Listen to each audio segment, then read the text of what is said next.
Remember the action films released in 2015?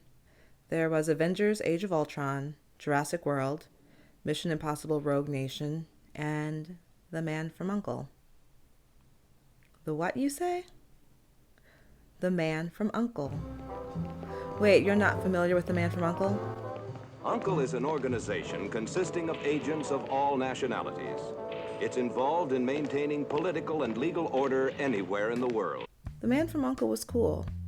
It was TV budget James Bond, a Cold War spy series that featured snappy dialogue, some sex appeal, and East versus West Cold War adventure.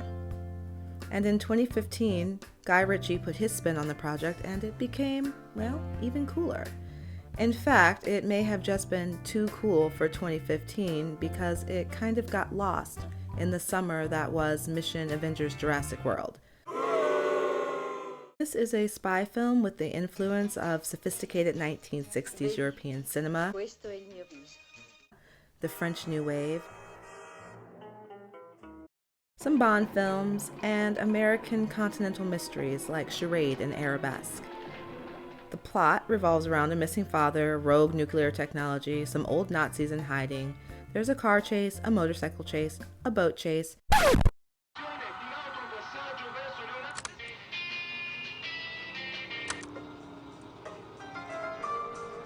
Adesso che fra noi non c'è più nulla, vorrei sentire ancora le tue parole.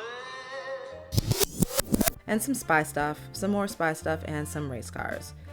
But look, none of that really matters because this video is about the fashion and how the fashion aesthetic of the late 1960s influenced a supremely stylish and genre-elevating 2015 spy movie that nobody saw.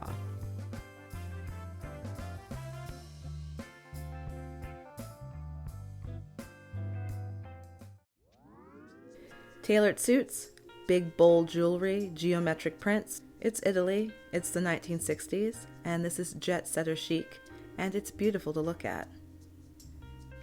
In fact, if you doubted how important fashion is to this film, Ritchie leaves all doubts behind by giving us an entire scene set in an Italian boutique, where two male protagonists debate the direction of Alicia Vikander's character Gabby's wardrobe.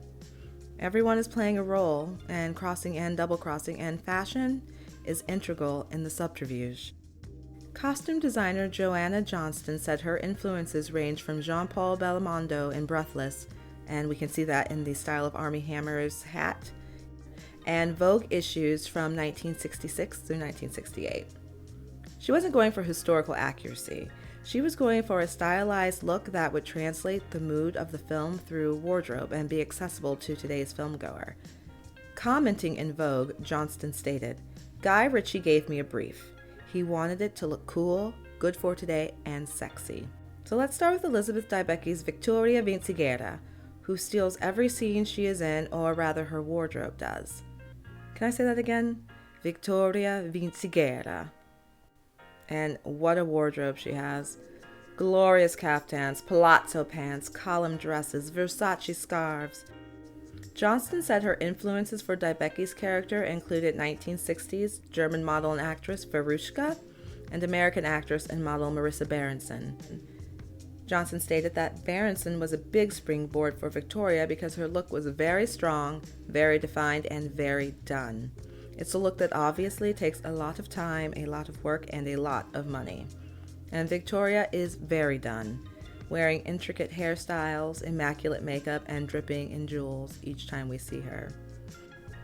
Victoria's signature monochromatic black and white is a nod to the monochromatic geometric patterns that are staples of mod space-age fashion, but it also stylishly signifies her character's duplicitous nature.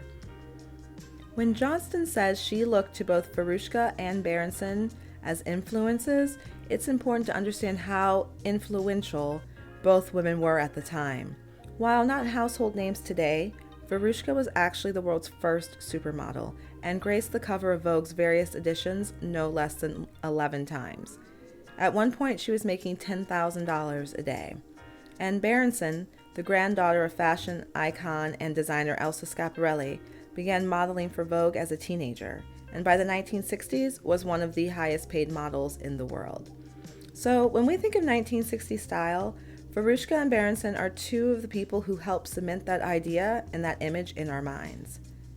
But in contrast to Victoria, we have Gabby, played by Alicia Vikander, in geometric print mini dresses with very bright, fresh, young colors and a younger style. And one of the major influences for Gabby's look was the model Jean Shrimpton. Shrimpton epitomized swingin' London's mod style with her coltish legs and long hair, and they were the antithesis of the voluptuous silhouette of the 1950s. 1960s fashion is about streamlined silhouettes and geometric shapes, but it's also about self-expression and freedom. And there's even a freedom from those structured and restrictive undergarments that gave the 50s their silhouette. From the runways to street fashion, you can see all of that has been abandoned. Gabby's orange and cream wool camouflage print dress is pure 1960s and inspired by designer André Courrèges, and it's also pure Shrimpton with its mod, flare, shape, and loose fit. I want to take a moment to talk about André Courrèges. His fashion innovations changed the way we dress and continue to influence designers today. Through his own fashion house, Courrèges became known for extremely simple, geometric, modern designs, including the little white dress and pants for women. They are often paired with low-heeled white ankle boots, a style that became known as the Courrèges boot, and evolved into the popular go-go boot. His 1964 collection rocked the fashion industry with modern, futuristic designs that were unheard of during the time. The collection included tailored tunics and trousers, which were paired with his version of the miniskirt, and this look became one of the most important fashion developments of the decade and was widely copied, and is also one of the immediate signifiers of 1960s style, but also at the same time can translate as incredibly modern and contemporary. And this is the look Gabby wears throughout the entire film.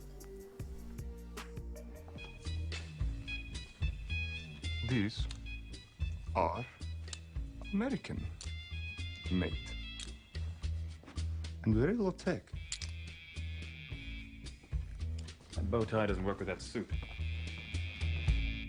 Although the film is actually set in 1963, by seamlessly incorporating the best and most interesting fashion and design elements from the entire decade, The Man from U.n.c.l.e. is a stylishly cool and hip-looking movie, and it deserves a level of appreciation because visually it is unlike anything else.